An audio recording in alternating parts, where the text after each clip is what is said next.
of the capacity of our planet to sustain life in and of itself. And we got to figure out how to work with folks who have been framed as our mortal enemies. And this is tough for me. This was tough for me, right? Just because I was able to go undercover and infiltrate alt-right spaces and kind of see where they were coming from without identifying with where they landed, doesn't mean that was easy. As somebody who's trained in this paradigm, it's still difficult for me, right? But proactivism gives us a way forward. Now, sit down. So, proactivism gives us a way forward into figuring out our commonalities in conflict. And I have with me today a panel of folks who are going to introduce themselves, but we're going to talk for about 2 or 3 minutes. I got my phone out on the time, right? And talk about what it is about the concept of proactivism that manifests and what they do. And I'm just going to go around starting from my right. Mr. Bruce, please tell us who you are, and in 3 minutes, what about your work lends itself to proactive conflict resolution in climate? Absolutely. So my name is DaQuawn Bruce. I am the Vice President of Strategic Initiatives for Westwin Elements. Westwin Elements, we are building the U.S.'s first major nickel, cobalt, and manganese refinery. This is a never before done venture in the U.S. And when we talk about the topic of proactivism, Westwin Elements was founded based upon our founders and CEOs' time in the DRC, which we witnessed firsthand a lot of the negative associations and human rights violations present in the critical minerals industry that provides the means for this great energy transition, renewable resources, and renewable energy development. And so she began to think, how can we proactively, find a solution to uphold human rights to the highest standards, implore innovation in an industry that is oftentimes plagued by this understanding of the worst and the ills of the industry. But how can we modernize that industry? But at the same time, how can we uplift people economically? And those 3 areas led her to this realization that the U.S., the West, and what the world needed was someone in the middle who could take these critical minerals and provide it to the marketplace in the fashion that's needed to enable an energy transition, while at the same time holding upstream miners and other processors accountable to utilize best practices, innovative practices, but also uphold human rights and remove actors who want to perpetuate these cycles of abuse, poverty, and child labor, all these things that are present in the critical mineral industry. Thank you very much. Give us a round of applause.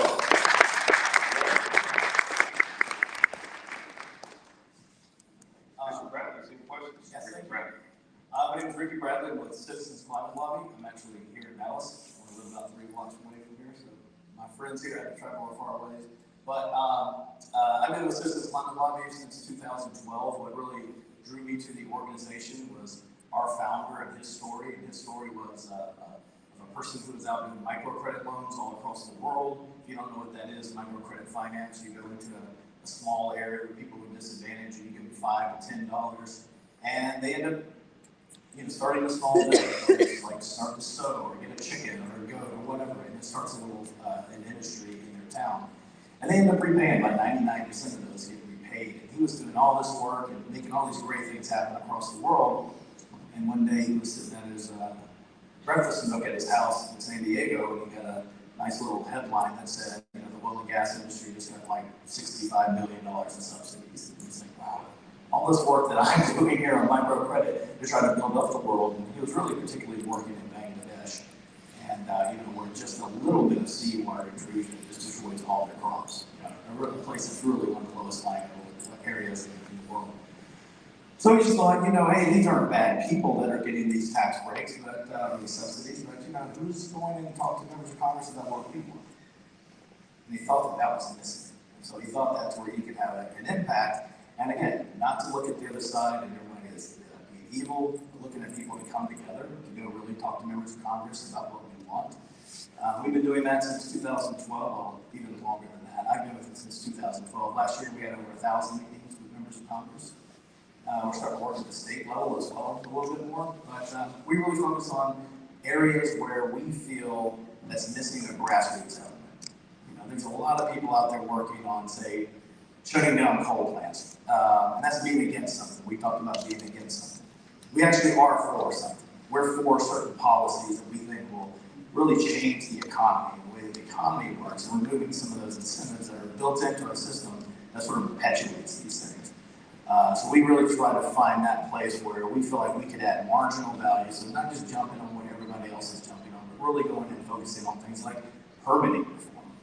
I mean, that has to happen. We're putting 90% of the new energy coming online being renewables. It's got to get from where it's being generated to the places where people need it. And there's not really a grassroots movement around that. So we're focused on that. We're focused on carbon pricing and some other areas we can talk about. But our general principle is to find some common ground on shared values, pivot to talking about climate change, and then work with people with solutions. It's a really simple formula. It is difficult. We can talk about some of the difficulties of that in practice. But that's our story to start off. Absolutely. Give a round of applause, folks. Hey, you are Allied Energies, right? And I want to say, you really wrote down what that means to you, and you have a great story behind it. It seems to lend itself to Pro Activism. Would you break that down for us, please? Sure. So my name is Mehnert. I'm the founder and CEO of a little company called Allied Energy. But to understand Allied, you've got to understand where it came from. So I'm from South Louisiana. My father was an oil and gas engineer. And when I was a little one, he said, do not get into this business. And what did I do? Exactly. He said not to do. So I went to work for Big Oil. I've been all over the world and traveled. It was a wonderful career. But I was on my way home after working for BP just after the oil spill. I was sitting next to a gentleman who said, what's a pretty young lady like you doing in a dark and dangerous business like oil and gas? And it changed my life. So we'll get into that. But later, decided to start a company all about the workforce of the future. It is a very messy situation. We are not ready for the workforce of the future. We've got a lot of challenges ahead of us, capital, and we always hear about capitalizing and financing the energy transition. We hear about the money we need, we hear about the technology, but at the end of the day, it's going to take a lot of people. And the reason we named the company Ally is my daughter's name is Allie, spelled A-L-L-Y. Allie was on my back at 6 years old when I was rescued from my home in West Houston during Hurricane Harvey. So it was a real wake-up call to me that, hey, this has been a great industry for me, it's been a great industry for the world, but we absolutely have to do something about our climate. And we need to work together, as I like to call it, the rational middle needs to bring the sides as close to the middle as we can to find a solution. But at the end of the day, it's going to take the workforce. So I'm looking forward to the conversation ahead. Thank you very much. Give a round of applause. Well, you've got an interesting story, but can you tell us, before we go into that story, a little bit about your work and how it leads to Pro Activism in this space? I'll try the best I can. I was trained by a river, so college was great, but the river taught me things well beyond anything I ever learned in school. And it turns out that river was threatened, so I got swept into river politics, which I thought the whitewater was dangerous enough that walking the corridors of the Capitol felt much more dangerous and threatening to me, a little Podunk, Sacramento.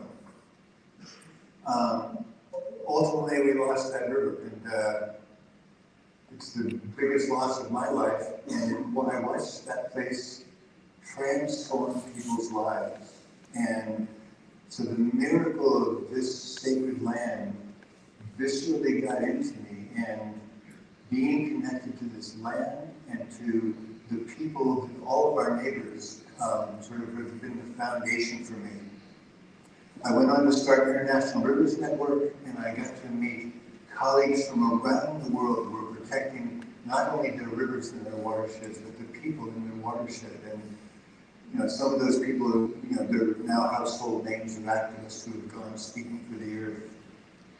In the process of that, I got drawn into the World Bank was funding all of these mega projects. So before long, I ended up meeting economics, not my forte, and I found myself helping organize lobby efforts at the World Bank annual meeting with all of these grassroots voices.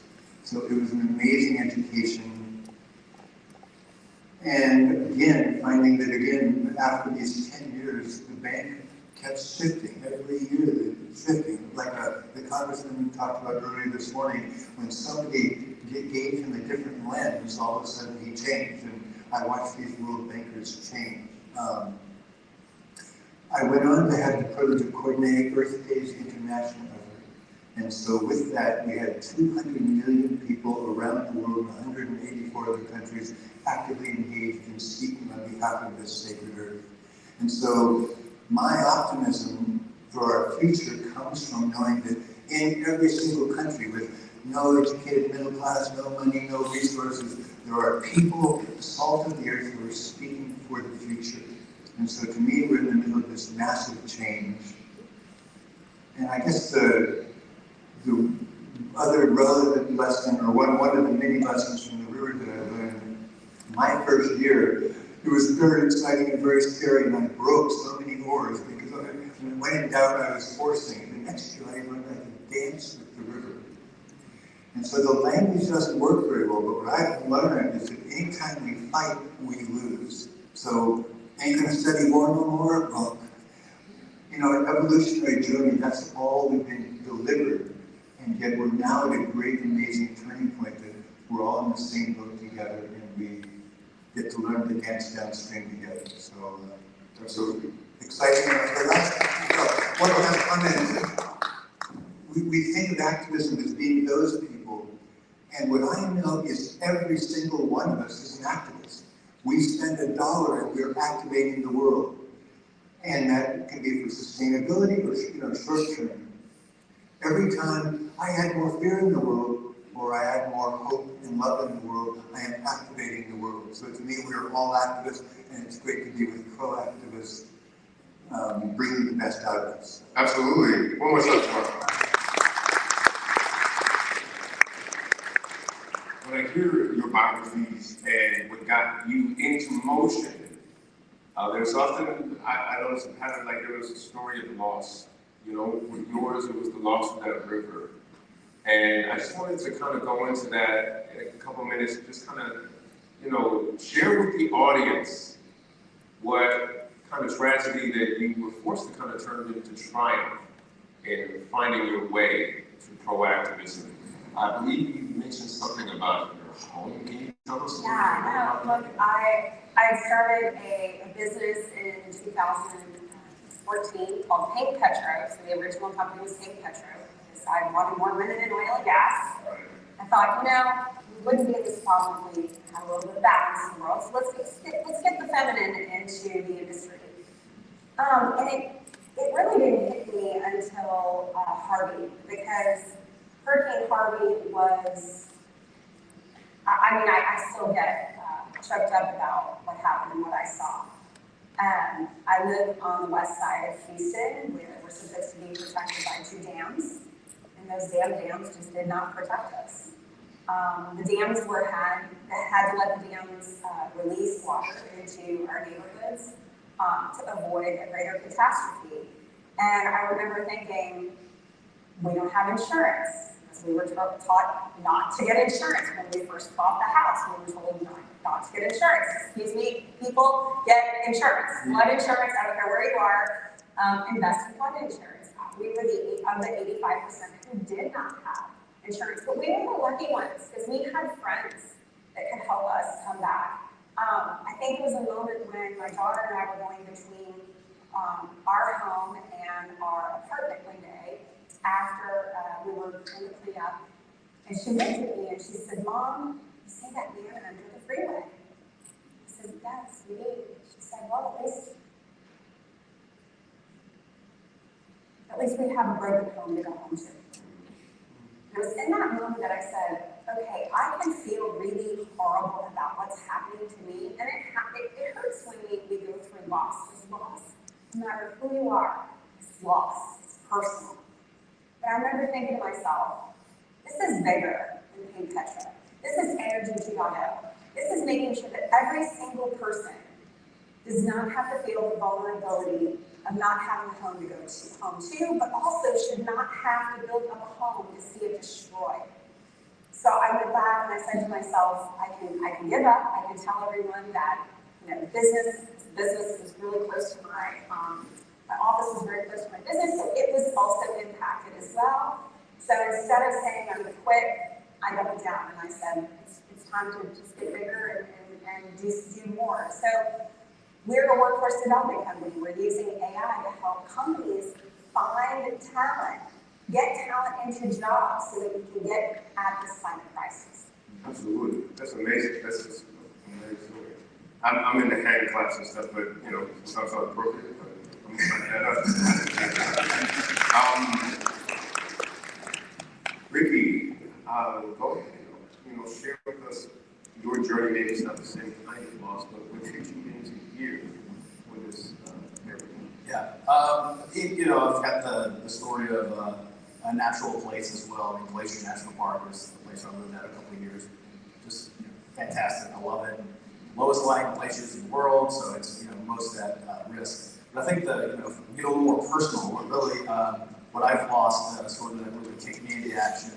I don't know if innocence is the right word, but maybe that's what it is. Just a sense that I learned maybe at a later age than most people. I don't know why that was, but that I have been really accountable for this problem a lot. I couldn't just blame it on others. I was a part of the problem, and that's really what kicked in my activism to think that, wow, I've been doing this for X number of years. I'm going to tell you how long. And but now it's time to be a part of the solution. And so I think that sort of that loss of innocence to figure out like, wow, this is not something I can deny that I haven't been a part of, was something that I lost in my life. If I think about it from a really deep perspective, that would have to be what it is. Absolutely. Thank you very much. Mr. Bruce, you shared something with us that I'm just had a lot of words for, but I know that you can explain it. What kind of kicks you into here in this area? Absolutely. For me, it comes more broadly. My experience more broadly led me to focus more on general proactive solutions.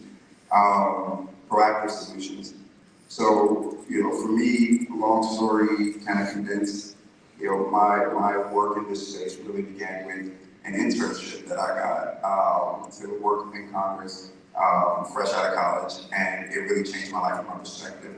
And shortly thereafter that internship, I felt like I had the whole world ahead of me. I felt like I was finally going to be able to, get a career and work in policy in a way that, impacted the community that I grew up in the South Side of Chicago, kind of impoverished neighborhoods. And shortly after my internship completed, I returned home, and 3 days after being home, I was shot in front of the house that I grew up in, and I had to learn how to walk again. And then 3 months later, my cousin, who was like my brother, was murdered behind the church we grew up in the same community that we had been raised in and where we knew everybody in. We quickly realized the results that come from a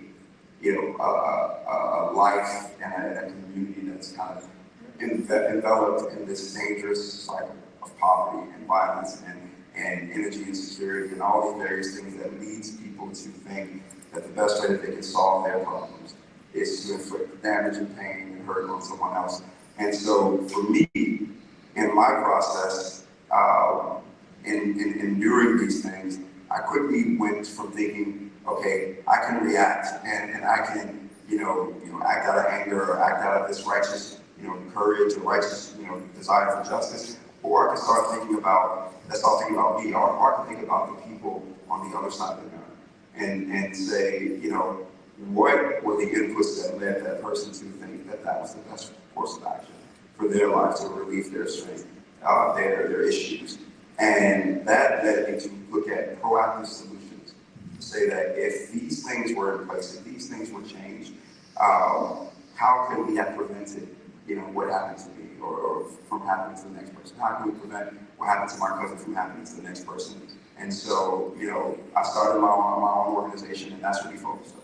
We focused on bringing proactive solutions to communities, co-created by the individuals who are experiencing those hardships, those troubles, or who are in need of those services, not from a top-down perspective of telling those communities what they need. And that lends itself to what we do at Westwin, is we want to co-create the solutions that our communities around the world are dying and needing for to solve these major issues, such as forced child labor, such as pollution, waste streams, and mining, and all these different things that lead to the situations that I was in, where because of growing up in an impoverished community, because of all these methods and factors of insecurity, that someone felt the need to take someone's life and attempt to take another person's life as a way of either meeting their needs or resolving their situations.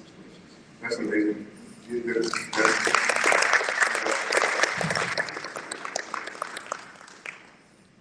Just thinking about your story. I grew up in a similar kind of neighborhood. My neighborhood was called redlining into existence. There was this exhibit about who's here heard of redlining before? Okay. Those of you who haven't, it's when the banks back in the 50s and 60s and prior chose to not invest in Black communities. And there were real estate maps in which they drew red lines around those communities. And it started cycles of poverty that lasted for generations. The ghetto was made. My neighborhood was redlining into existence. And with that came environmental pollution. We were downwind of the dog food factory. And that dog food factory, sometimes the wind blew the wrong way, would just make the whole neighborhood stink. On top of that, I was born on a place called Martin Luther King Boulevard. I was born at MLK Boulevard. And MLK Boulevard drove right into Stapleton Airport, who was named for a Klansman. Go figure. And I remember most saliently, we blamed ourselves for the problems in our communities. Like a factory farm. If you were to ask the chickens, who's your biggest problem? They'd say, it's chickens next to me. They're always pecking at me, and I got feathers missing because of these chickens. Ask them if the problem is the farmer. It's like, at least the farmer feeds me, right? They don't see that the problems within that community have been created by the conditions that created that community. And my escape was the mountains. I'm in Denver. I joined a Black ski club called the Sippers and Sliders. And they took us up to these mountains ever since I was 4 years old. And we were skiing. And I remember, as a grown man in 2011, I went back up to those mountains that I skied in. This was my escape, my sanctuary. And the mountains were wrecked by pine beetles.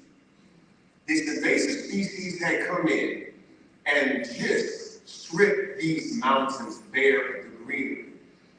One rolling mountain after the next was gray. And sometimes the radio reception is a little spotty in the mountains. And I needed some music, and I turned on the radio, and a reggae song was on. And it said, there will be fire on the mountain. For the next year, lightning struck. And my sanctuary went up in smoke. I cried then because I knew what was going to happen. And this is something that, with all my work that I did with Black Lives Matter and that movement, right? You say that Black Lives Matter, yes, I did work with it. Being a survivor of police brutality, that was just the natural choice for me. I survived police brutality. My friend died from police brutality. But in the background was always the climate. The background was always the climate, right? And so we are always at each other's mercy when it comes to the energy we put into the world. And being proactive about it is one of the things that will solve it, but I look at the obstacles. And to me, one of the greatest obstacles that in the war model there's profit. There are money interests. And though the people in the machine may not be malevolent, the machine's actions certainly are. And one of the ways to change the direction of the machine is to change the incentives. Does anybody have any ideas on that? On how to de-incentivize this extraction machine that is creating the more active side of the climate war? How do we change the incentives for the war on the climate on either side? Somebody's stirring over here. I just have to say, and I know we're here to provoke and have conversation. We need to put a price on carbon. Right. Because let's just face it, like those who use more have money. Okay. When I did my carbon footprint a few years ago, I saw this amazing film by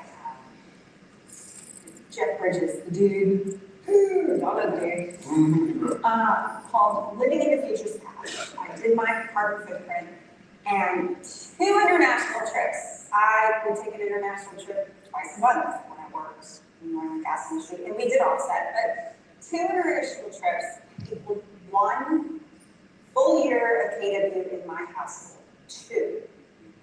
What is KW? Kilowatts, sorry.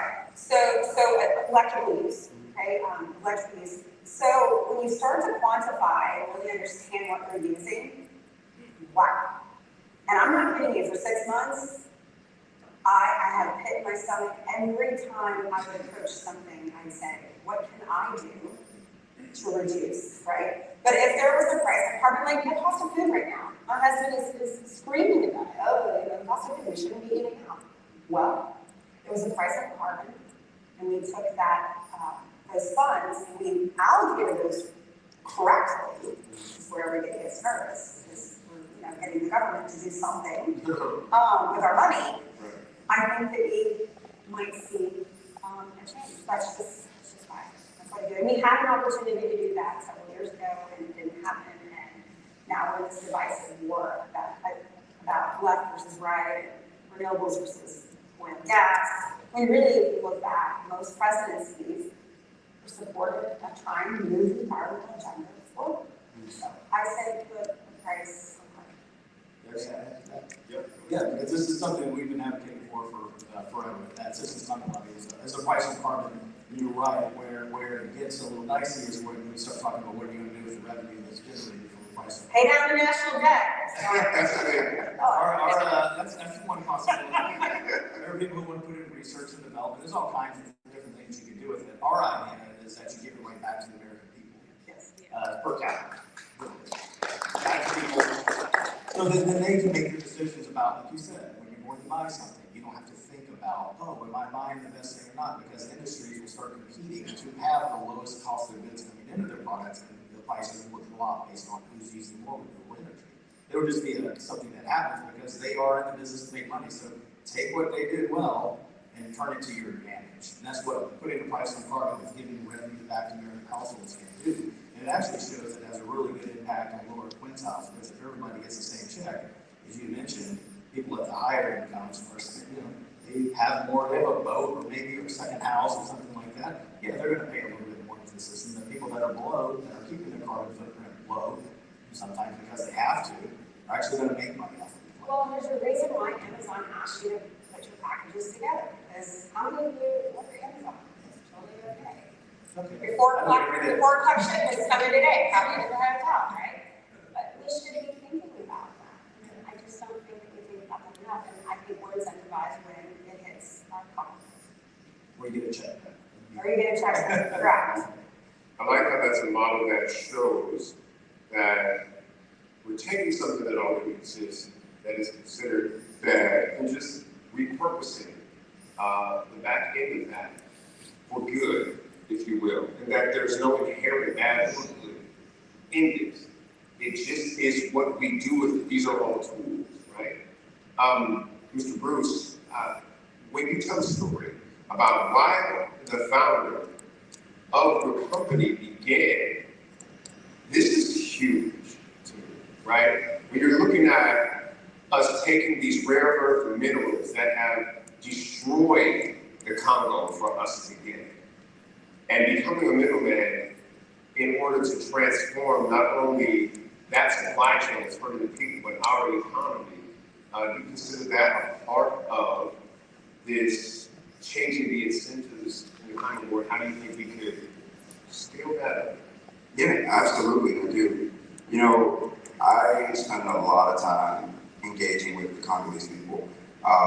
You know, we did it before Westwin existed, and have significantly increased that engagement since starting with Westwin. And a lot of what we do, like the Congo, is at the heart. You know, Congo produces about 88% of the reserves of the world's cobalt supply. You know, we talk about other minerals like copper, like aluminum, germanium, like all these various minerals that exist that are critical to, you know, our energy security, and it's critical to this transition onto more renewable energies in support of our climate objectives. None of it happens without the DRC.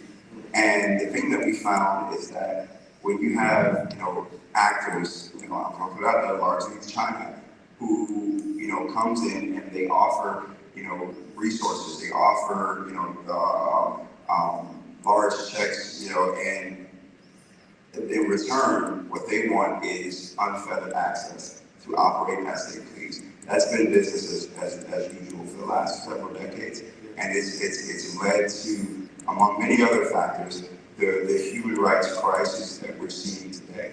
And in my conversations with the Congolese people, not even Congolese, Zambians, South Africans, Tanzanians, all over the place, people are starving for a Western option, one that will enforce these high standards of human rights objectives of ESG and others.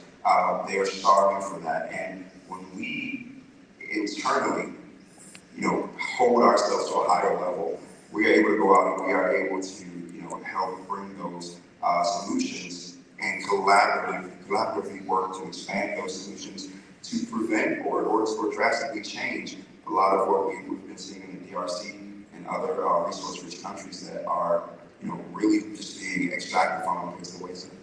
Absolutely. Yeah, so, oh yeah, absolutely. No, and it's almost time for us to actually open up the floor for questions. Did you have something to add to that? Yeah, you know, to me, Traveling Bill started the day with talking again about how the economics have favored the war language. And I think what I just want to add to that we can blame it also on the economics, but part of that is because we seem to like tribes. And so we seem to want one sport team or the other. And so there's some part of, we're all, I mean, as Bill talked about housewives, I mean, the mothers were the biggest investors. Well, we're all investing in the present that we have. And so yes, we've got to change the economic incentives. And to me, the essence of that is, where I got from the river was remembering that, one, we are connected to this sacred earth. As somebody earlier said, nature isn't out there, we are part of nature. We're fueled by nature. And we are all one family. There is, you know, this absurd view that we're opposites. Elizabeth Sattouris just reminded me that, you know, we're made of trillions of cells. Well, over evolution, those cells have learned not to fight each other because it is a waste of time and energy. And in our collective immaturity, we still think that we can do that, and we think it's productive, and it's not productive. And so we are in this same boat together, and yet we're wasting our time voting for the opposite rather than each one of us remembering to bring forth our collective that we're all part of this together. So there's some So yes, the economics. So how do we disincentivize? Well, we're voting with our eyeballs and our dollars, and we get to be more conscious. And yes, it's great to have a carbon tax, so we don't have to think about it. And yet, where does what I consume come from? It comes from the sacred earth, or it's on the back of my brothers and sisters, wherever they are. And yeah, so yes to changing systems, and there are so many people part of this shifting the times we're in, and we get to accelerate. To me, how do we accelerate that shift of awareness that we're not in a vacuum and we're not disconnected? I want to answer that. It says on my thing, I'm an influencer or something. And what does that mean? Right? When somebody first called me an influencer, like they literally walked up to me in Walgreens and was like, "You're the influencer." And I was like, "I am. All right." For me, and that was like a moment of like responsibility. I had to change my tone. I had to start looking at things in a holistic way. And I realized that if I set the right frame, a frame by I mean a frame that sees the whole picture, my followers would sometimes they would resist, right? I call it duality goggles versus unity goggles. If you can imagine this for me. Okay, we got it. A set of goggles that looks at the exact same data. And in that data, they assess the true things that divide us. That's duality vision. A different set of goggles looks at the exact same data points and sees the data that connects us.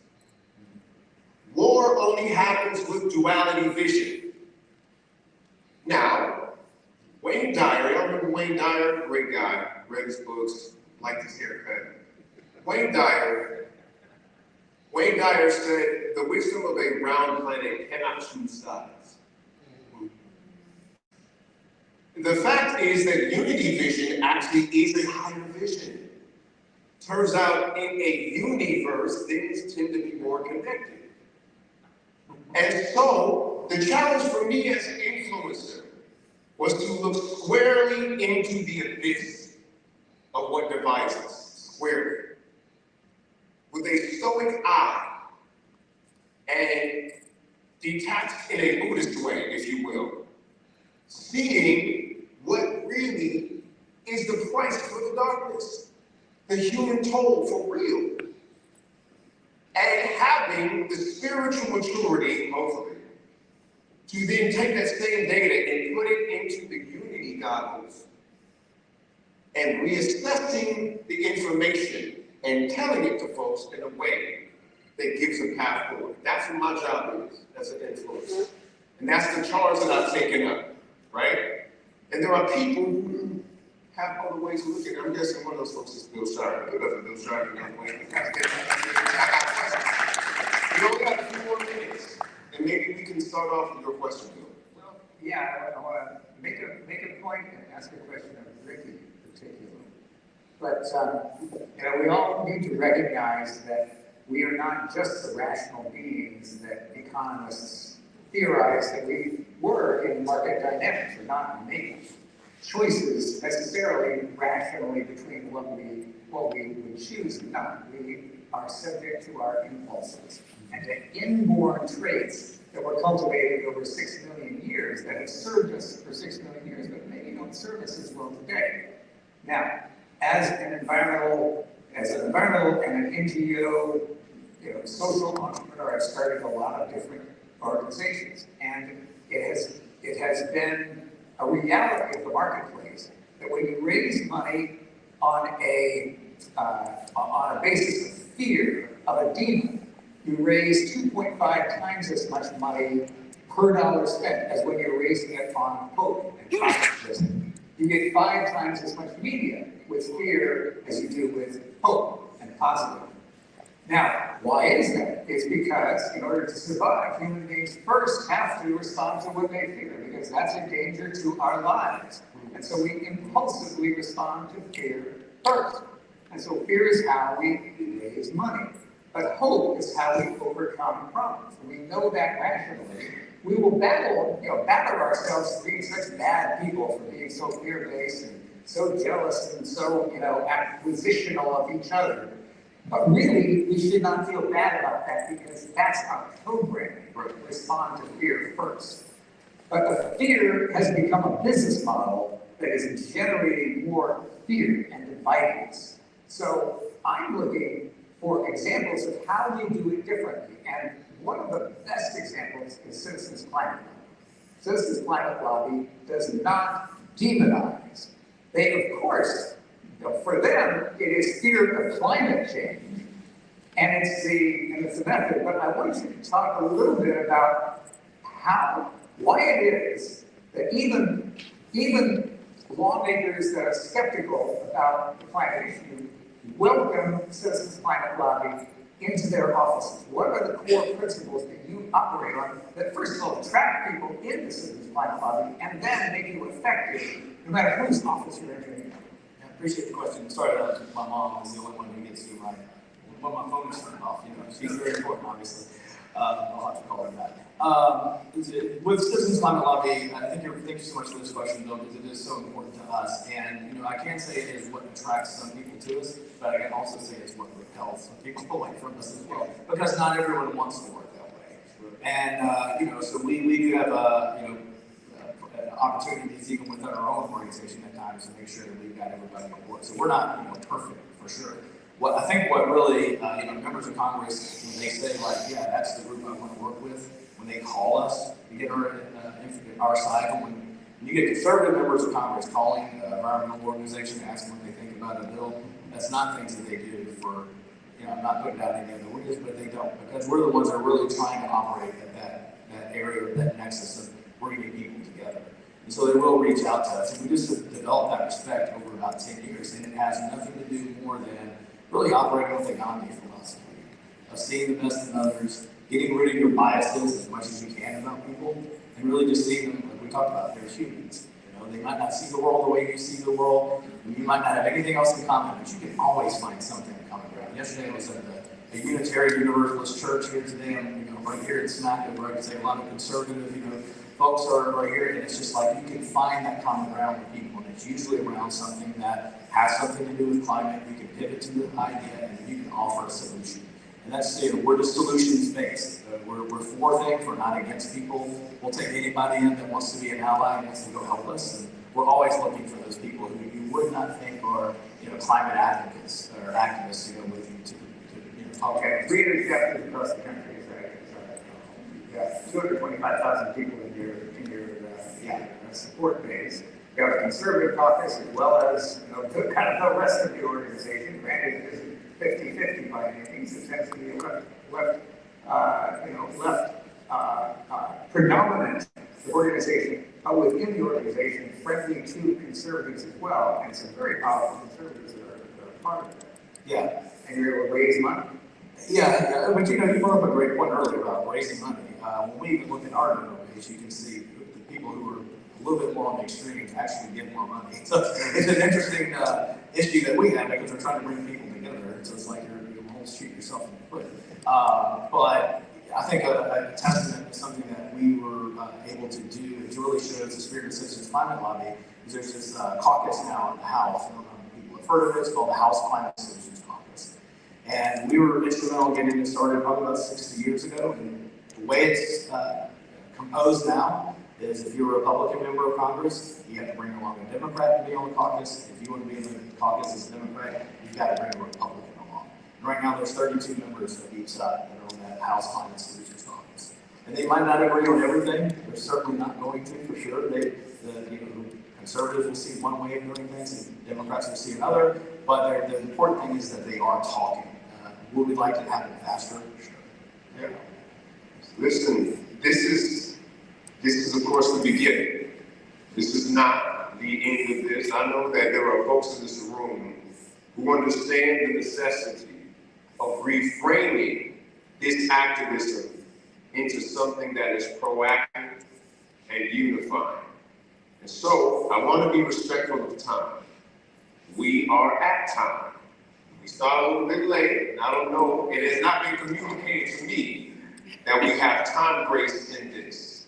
So I do want to take questions if there are any. However, before I do that, she says thumbs up. Thumbs up. Let's take 2 questions so that we can still be on time. I saw a hand and I saw a hand. You, my friend, and you, my friend. If you want questions, I would say stand up over there so that we know. Stand and deliver. Waiting for a question. Are we ready? So, interesting, Bill, you joined and you spent a good time talking about fear. I'm a local guy. I'm working on clean energy here in Texas. I think fear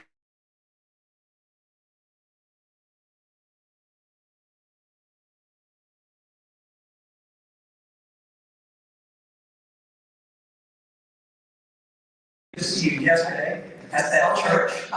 Yes, that's right.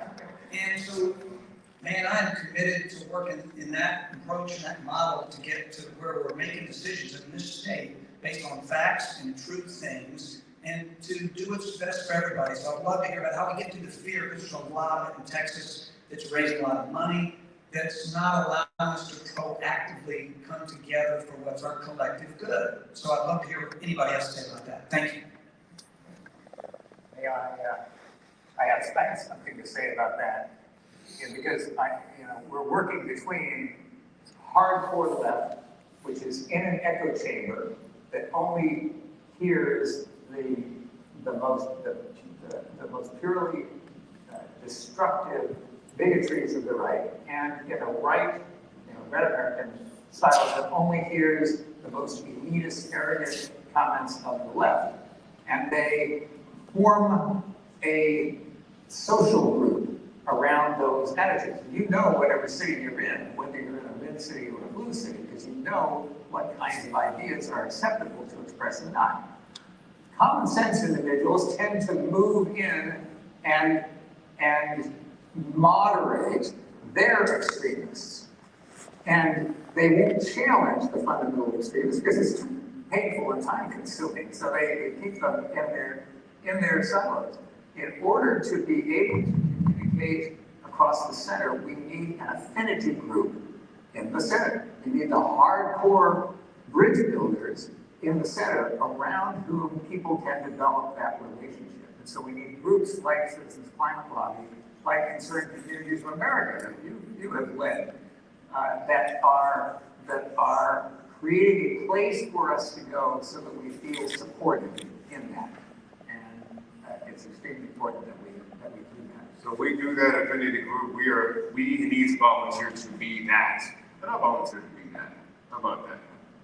I'll just add that there's some element, you confronted the fear, and to me the challenge we're facing, this paradox of we are in unprecedented times. But Sylvia Earle talked about, in our lifetimes, it is phenomenal what's happened. And so as somebody who cares about, all of us care about our children, to me, you mentioned being based on Gandhi. If you go to the lobby down there, you'll see this huge statue of him. And we've sort of written off a man in a loincloth, but here's a man who came to the Brits, honored what they were, and then said, oh, but what you're doing, I know your ideals, you're not living up to them. So I'm not here to fight you, and I'm not going away, and I'm ready to do experiments in truth. And with that, he not only ended the British Empire there, he ended the idea of colonialism as we knew it. So using the power of love and not demonizing, but seeing, acting with curiosity and engaging. So to me, we're all in this pro-activism, learning to listen to what appear to be our opposite, and we get to learn how to tease out the best of each other, because that's the only thing we have for us now. And powerfully, that is to validate the importance of the other that we are battling, instead of trying to just, demean them as fundamentally. We validate it, and then we call them to their highest ideals. Well, and I'll just back to my river analogy.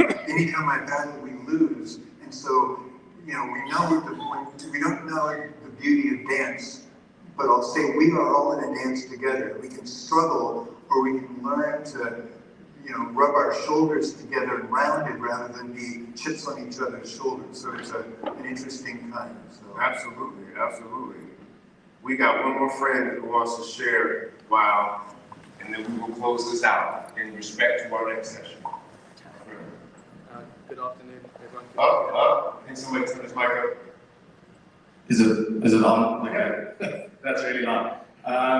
First off, thanks everyone for having me out here. Even though I've got the belt buckle and I've been hosted really graciously. I'm from South Africa. I'm a 7th generation South African, so long history there. We're proud, we're patriotic, and talking about reframing and a few of the things you're speaking about. We're in a tricky space where, and I'm sure I came in a bit late, so I didn't catch the names, but you've been doing a lot of work in the DRC and a lot of beautiful places on our continent. And Africa, the sheer scale and the possibilities we considered and understood to be the future in terms of resources, production, human population growth. And as much as we've been plundered in the past, we're still very much an untapped resource. As you were saying, the people may be crying out for Western options, but unfortunately with Western governments really supporting old colonial powers in Africa, that's left a sour taste in the mouth of many. And unfortunately, depending on your point of view, we've really become aligned with Russia and China. I mean, that's huge, you'll know better than most. And it's incredible for people working in the governments. The rich are becoming richer in that sense with that alignment. But it's going to be tricky, and I'd love to just hear your ideas on how to get that awareness to the people on the ground who might be taught and think that the West is this evil thing that kept them suppressed for so long. But now, our countries are being polluted and plundered worse than ever. And it's modern imperialism, what you're seeing with China. They come in and they say we're going to build bridges and we're going to build power stations, most of which crumble in a few days sometimes, but most of the years they start crumbling away. But in exchange for that, they don't take payment, they take these huge leases of land, 99+ year leases. And it's modern day imperialism. They really are stealing a hell of a lot from our continent. So I'd just love to get a few more of your thoughts, what you think the future is for Africa. Yeah, I'm talking about Africa. So, my second home is Senegal, and I've experienced it firsthand how literally and this is no dig at China. It's interesting how China moves and does business. But one day I'm walking down the streets of Dakar and I see a small Chinese restaurant, and I was like, okay, makes sense. And a year later I come back and this entire neighborhood that one of my friends lived in is now a Chinese neighborhood. And I was like, that's interesting. I'm walking around, I see little Chinese ladies, they speak well better than I do, and I'm like, that's interesting.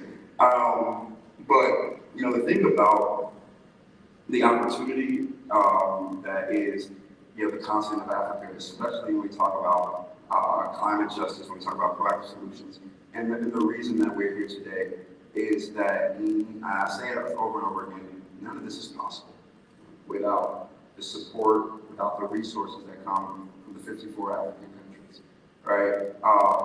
None of this is possible. There are, reserves around the U.S. of various critical minerals. There are reserves, there are innovations happening, but at the end of the day, we always turn back to the continent of Africa to supply the Western world with what it needs.